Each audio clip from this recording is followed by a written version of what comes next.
जय भीम, जय भारत, जय भारत की संविधान। भारत देश लोकतांत्रिक देश है और इस लोकतांत्रिक देश में लोग गली गली एक ही बात बोलते हैं कि भाई हम लोगों का विकास नहीं हो रहा है। नेता वोट लेकर भाग गया, नेता हम लोग को बर्बाद कर दिया।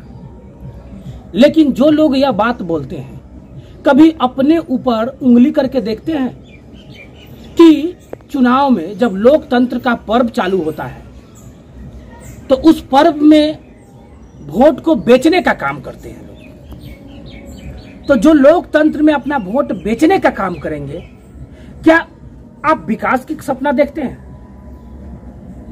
मैं आपसे पूछना चाहता हूं और उन लोगों से पूछना चाहता हूं जो कहते हैं कि स्कूल में पढ़ाई नहीं हो रहा है, थाना पर जाइए तो घूस मांगता है, ब्लॉक में जाइएगा तो घूस मांगता है, हॉस्पिटल में जाइएगा तो घूस मांगता है। वैसे लोगों से पूछना चाहता हूं कि क्या आप अपने बच्चे के भविष्य के लिए वोट देते हैं? क्या आप अपने बच्चे के इलाज के लिए वोट देते हैं? क्या आप किसान के उचित खाद मूल्य के लिए वोट देते हैं? नहीं, आप वोट देते हैं 500 रुपया के लिए, दारू के लिए, मांस के लिए, और उस मांस को एक दिन बनाकर 5 साल तक के लिए आप गुलाम बन जाते हैं। तभी इस बात को सोचे। आप कहते हैं कि स्कूल में शिक्षक नहीं पढ़ा रहे हैं। कभी बात सोचे कि एक शिक्षक पर कितना सरकारी प्रेशर डाला जाता है, यह नहीं कीजिए, वह कीजिए, वहां जाइए, वहां जाइए। आपने सरकार से कभी यह सवाल पूछा है कि शिक्षक का उद्देश्य एक शिक्षा देना होना चाहिए? उससे वोट गिनवाना, उससे वोट गिरवाना, उससे बकरी गिनवाना, उससे खसी गिनवाना, उससे गांव की शौचालय गिनवाना, उससे लोटा पकड़ना, क्या क्या शिक्षक नहीं करता है? शिक्षक पढ़ाएगा कैसे? अगर शिक्षक नहीं पढ़ाते हैं तो आप कभी अपने प्राथमिक विद्यालयों में जाकर अपने बच्चों का सर्वेक्षण किए हैं, स्कूल का सर्वेक्षण किए हैं? शिक्षकों के बारे में जानकारी लिए कि कौन सा विषय पढ़ाते हैं, कौन सा विषय नहीं पढ़ाते हैं? आपके बच्चे अगर स्कूल से आते हैं तो उनका होमवर्क चेक करते हैं? नहीं करते हैं। सब दोष सरकार को दे देते हैं। आप वैसे नेता को दोष देते हैं जो आपको खरीदता है।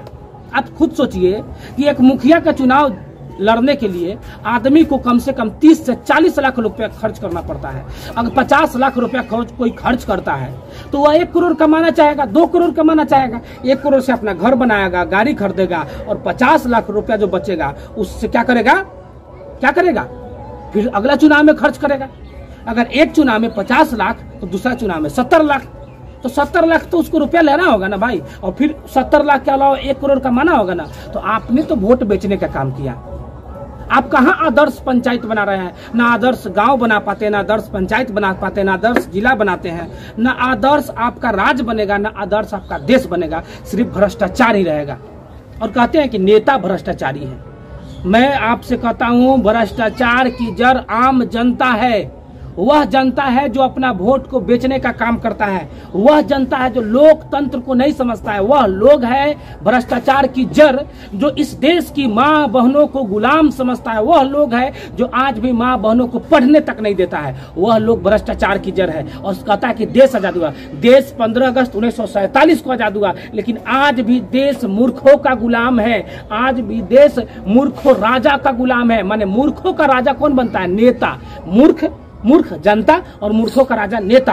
लोकतंत्र और भारत देश मूर्खों का राजा का गुलाम है। मैं आपसे कहता हूं, अगर मेरी बात गलत लग रहा है तो आप कमेंट बॉक्स में जवाब दीजिए और बताइए कि इस भारत देश के दुर्दशा में जनता की हाथ है या कि एक नेता की हाथ है? नेता को बनाता कौन है? आम जनता बनाता है। चोर नेता को कौन चुनता है? गुंडा नेता को कौन चुनता है? बदमाश नेता को कौन चुनता है? आम जनता। मर्डर करने वाले को कौन चुनता है? आम जनता। बलात्कार करने वाले को कौन चुनता है? आम जनता। और आम जनता किस आधार पर चुनता है? तो 500 रुपया पर वोट, 1000 रुपया पर वोट, दारू की बोतल, मांस और यही सब पर चुनता है। राष्ट्रपति शासन लागू होता है, लोग कहते हैं कि इसमें 50,000, 30,000, 40,000 रुपया नहीं लेके जाना है। लाखों करोड़ों रुपया बट जाता है मार्केट में और लोगों को मालूम नहीं चलता है। तो क्या है? यह आम जनता को एक प्रकार के समझिए ना कि 500 रुपया देकर उसको पूरे तरह से गुलाम बना लेना, उसके बाल बच्चा को गुलाम बनाना, मेडिकल को गुलाम बनाना, विद्यालय को गुलाम बनाना, व्यवसाय क्षेत्र को गुलाम बनाना। इस तरह हम कह सकते हैं कि लोकतंत्र अंधकार में जा रहा है। जय हिंद, जय भारत, जय भारत की संविधान। अगर चाहते हैं कि देश को बचाए तो अपना वोट का उपयोग सही कीजिए। जय भीम।